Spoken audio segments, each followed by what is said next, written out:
Former prime minister Imran Khan और उनकी अहलिया बुशरा बीबी दोनों को 17 साल की कैद की सजा सुना दी गई है। ये फैसला ना किसी पॉलिटिकल स्पीच का हिस्सा है और ना ही किसी टीवी डिबेट का क्लिप है। ये कोर्ट ऑफ लॉ का रिटन जजमेंट है। सवाल ये है कि जब कोई प्राइम मिनिस्टर पर स्टेट ट्रस्ट का इल्जाम आए तो लॉ क्या कहता है। आज हम बात कर रहे हैं the state versus Imran Ahmad Khan की, जिसे आप तोशाखाना केस के नाम से जानते हैं, लेकिन असल में ये केस है पावर के मिसयूज और पब्लिक ट्रस्ट के टूटने का।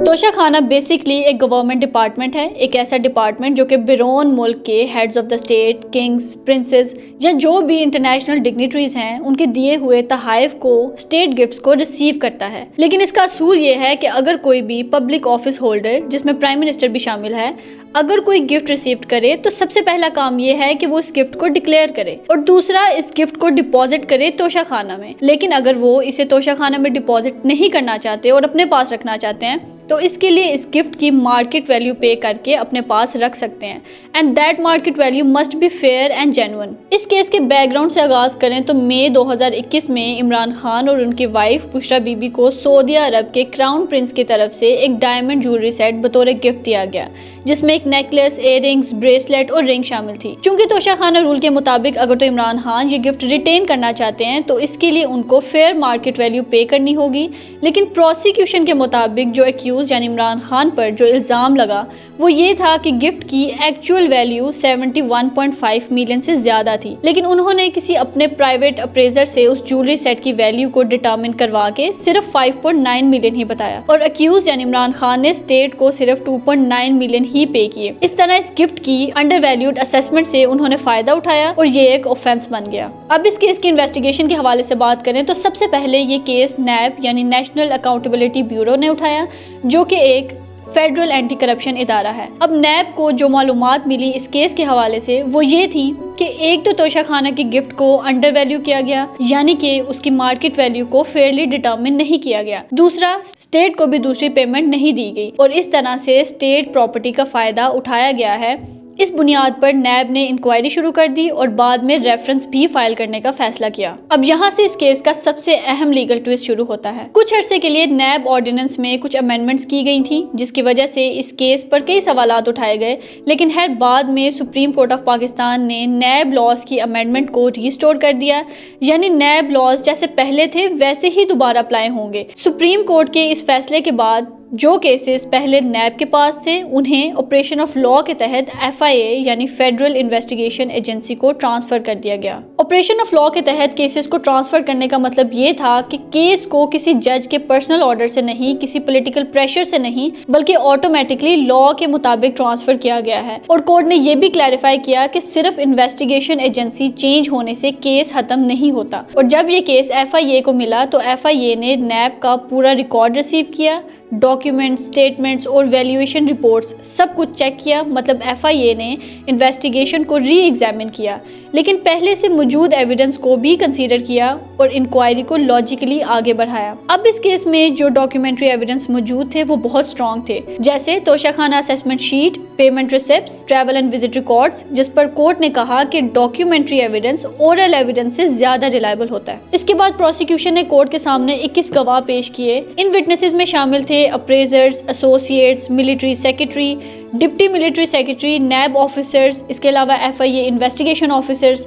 इन तमाम विटनेसेस ने अपना अपना रोल एक्सप्लेन किया, तमाम डॉक्यूमेंट्स को वेरीफाई किया और तमाम के तमाम चेन ऑफ इवेंट्स को मुकम्मल किया। अब जब प्रोसिक्यूशन अपने तमाम 21 विटनेसेस को प्रोड्यूस कर चुकी, डॉक्यूमेंट्स भी साबित हो गए और कोर्ट को भी ये तसल्ली होगी कि प्रोसिक्यूशन अपनी साइड का रिकॉर्ड मुकम्मल कर चुकी है, तो फिर इसके बाद प्रोसिक्यूशन एविडेंस को फॉर्मली क्लोज कर दिया गया। अगर हम प्रोसिक्यूशन साइड के दलाइल को कंक्लूड करें तो पता चलता है कि प्रोसिक्यूशन ने इमरान खान पर जो एलिगेशन साबित किए उसमें शामिल हैं, सबसे पहले section 34 of PPC which is related to common intention to commit an offence, section 409 of PPC which is criminal breach of trust and section 5 clause 2 of prevention of corruption act 1947 जो कि public servants के लिए misconduct को define करता है। अब देखते हैं कि इमरान खान और उनकी वाइफ बुशरा बीबी की डिफेंस डिफेंस साइड ने क्या कहा और उनका केस किस बुनियाद पर खड़ा किया गया। डिफेंस का सीधा और बुनियादी मौकफ ये था कि अक्यूज बेकसूर है, कोई डिसऑनेस्ट इंटेंशन नहीं थी, बल्कि डिफेंस ने कहा कि ये केस पॉलिटिकली मोटिवेटेड है। उनका कहना यह था कि सिर्फ वैल्यूएशन पर डिसएग्रीमेंट को जुर्म नहीं बताया जा सकता।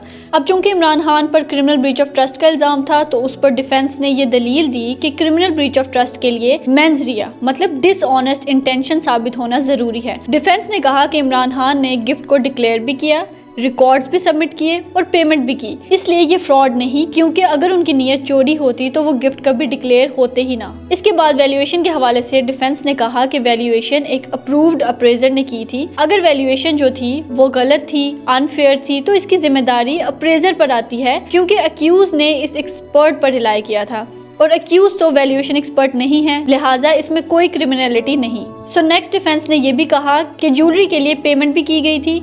पार्शियल पेमेंट का मतलब थेफ्ट नहीं होता, इसलिए अगर कोई डिसऑनेस्ट इंटेंशन होती तो कोई पार्शियल पेमेंट भी ना की जाती। अब चूंकि इमरान खान और बुशरा बीबी पर सेक्शन 34 ऑफ द पीपीसी के तहत कॉमन इंटेंशन का भी इल्जाम था, तो डिफेंस ने कहा कि यहाँ कॉमन इंटेंशन की बात नहीं की जा सकती, क्योंकि बुशरा बीबी स्पाउस तो जरूर है लेकिन उनका कोई ऑफिशियल रोल नहीं है और ना ही कोई पब्लिक ऑफिस होल्डर है, इसलिए यहाँ क्रिमिनल लायबिलिटी नहीं बनती। प्रोसिक्यूशन और डिफेंस की आर्ग्यूमेंट्स के बाद बात आती है स्टेटमेंट ऑफ एक्यूज की। So now in accordance with section 342 of CrPC, court ने एक्यूज को मौका दिया कि वो प्रोसिक्यूशन के इल्जामात के जवाबात दे, अपना वर्जन बताए, क्लैरिफिकेशन दे। लेकिन जब अक्यूज मतलब इमरान खान और बुशरा बीबी की स्टेटमेंट्स का रिकॉर्ड किया गया तो उन्होंने कहा कि हम बेकसूर हैं, हमें गलत फंसाया गया है, ये केस बदनीयती पर मबनी है और प्रोसिक्यूशन ने फैक्ट्स को ट्विस्ट किया है। लेकिन अक्यूज ने ना तो कोई डिफेंस एविडेंस प्रोड्यूस किया, ना कोई विटनेस बुलाया और ना ही कोई एक्सपर्ट रिपोर्ट पेश की, जिस पर कोर्ट ने कहा कि सिर्फ डिनायल काफी नहीं होता किसी भी इल्जाम पर, स्पेशली जब प्रोसिक्यूशन इतने स्ट्रॉन्ग एविडेंसेस ला चुकी हो। लिहाजा कोर्ट का व्यू ये था कि डिफेंस ने सिर्फ आर्ग्यूमेंट्स पर रिलाई किया,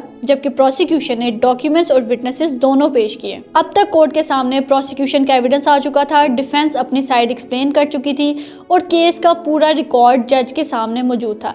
इस स्टेज पर जज ने सिर्फ एक साइड की बात नहीं सुनी, बल्कि पूरे रिकॉर्ड पर अपना रीजनेबल जुडिशियल माइंड अप्लाई किया। कोर्ट ने क्या ऑब्जर्व किया? सबसे पहले तोशाखाना गिफ्ट की ऑनरशिप। कोर्ट ने ये वाज़ेह किया कि तोशाखाना में आने वाला हर गिफ्ट स्टेट की प्रॉपर्टी है जब तक कि उसे लॉ के मुताबिक परचेज ना किया जाए। दूसरा, प्राइम मिनिस्टर का स्पेशल स्टेटस। कोर्ट ने ऑब्जर्व किया कि प्राइम मिनिस्टर का ओहदा आम शहरी जैसा नहीं होता, इसलिए प्राइम मिनिस्टर पर एक्स्ट्रा ट्रस्ट होता है, लिहाजा प्राइम मिनिस्टर से एक्स्ट्रा केयर और ऑनेस्टी की उम्मीद की जाती है। तीसरा, कोर्ट ने कहा कि जो गिफ्ट की अंडर वैल्यूएशन की गई है वो बिल्कुल भी एक्सीडेंटल नहीं थी। कोर्ट के मुताबिक वैल्यूएशन में फर्क इतना ज्यादा था कि उसे मिस्टेक या ओवरसाइट नहीं कहा जा सकता। चौथी बात कोर्ट ने की कि जो अप्रेजर का बयान है, उसकी जो स्टेटमेंट्स हैं वो जाहिर करती हैं कि उस पर इन्फ्लुएंस या प्रेशर डाला गया है। और आखिर में पांचवी बात, कोर्ट ने कहा कि प्रोसिक्यूशन के डॉक्यूमेंट्री एविडेंसेस ज्यादा स्ट्रॉन्ग है as compared to the oral denial of allegations by the defendant side. मतलब ओरल डिनायल के मुकाबले में रिटन रिकॉर्ड्स और डॉक्यूमेंट्स ज्यादा रिलायबल हैं। अब आती है बारी स्टैंडर्ड ऑफ प्रूफ की। कोर्ट ने सबसे अहम सवाल पूछा, क्या प्रोसिक्यूशन सिर्फ एलिगेशंस ही लाई है या उन्होंने लॉ के स्टैंडर्ड के मुताबिक केस को साबित भी किया है? जिस पर कोर्ट ने तीन चीजें चेक की। पहली, क्या ऑफेंस के तमाम लीगल एलिमेंट साबित होते हैं? दूसरा, क्या जो एविडेंसेस दिए गए वो रिलायबल और कंसिस्टेंट हैं? और तीसरा, क्या डिफेंस कोई रीजनेबल डाउट क्रिएट कर सकी? इन तीनों बातों को इंश्योर करने के बाद कोर्ट इस नतीजे पर पहुंची कि प्रोसिक्यूशन अपना केस प्रूफ कर चुकी है, तो कोर्ट के पास सिर्फ एक ही रास्ता रह जाता था, एंड दैट इज कन्विक्शन, जिसके तहत कोर्ट ने होल्ड किया section 409 PPC criminal breach of trust by public servant, section 34 of PPC common intention and relevant NAB provisions like misuse of authority and illegal benefit। यानी मुख्तसर अल्फाज में इन तमाम बुनियाद पर दोनों अक्यूज को गिल्टी डिक्लेयर किया गया। लेकिन चूंकि लॉ का असूल है कि कन्विक्शन के बाद भी अक्यूज को एक और मौका दिया जाता है कि वो सजा के बाद भी अपनी बात आगे रख सके, जिस पर प्रोसिक्यूशन ने एक तरफ अपना स्टांस होल्ड किया कि जुर्म संगीन है, स्टेट ट्रस्ट का मिसयूज है, प्राइम मिनिस्टर को ओहदा मिसयूज हुआ है, लिहाजा मैक्सिमम पनिशमेंट दी जानी चाहिए। और दूसरी तरफ डिफेंस ने स्टांस होल्ड किया कि एक्यूज की उम्र देखी जाए,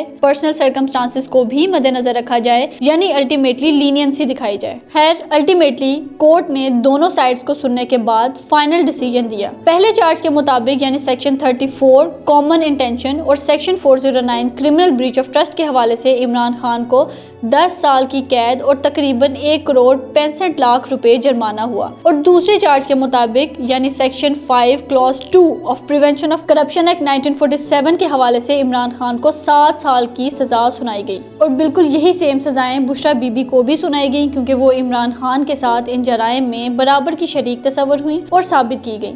यानी इन शॉर्ट इमरान खान और उनकी अहलिया बुशरा बीबी को 17 साल की रीगरस इम्प्रिजनमेंट की सजा सुना दी गई। और कोर्ट ने इस सजा का तयन इमरान खान की ओल्ड एज और बुशरा बीबी के हतून होने के फैक्ट को मद्देनजर रखते हुए किया। यानी कोर्ट के मुताबिक लीनियंसी दिखाई गई है। और सेक्शन 382B ऑफ CRPC का बेनिफिट भी दोनों एक्यूज को दिया गया है, जिसके तहत जो वक्त एक्यूज पहले से कस्टडी में गुजार चुके हों वो सेंटेंस में ही काउंट किया जाएगा। So this case is basically a legal message कि प्राइम मिनिस्टर भी कानून से बालातर नहीं और तोशाखाना रूल्स की खिलाफ वर्जी बिल्कुल पनिशेबल है।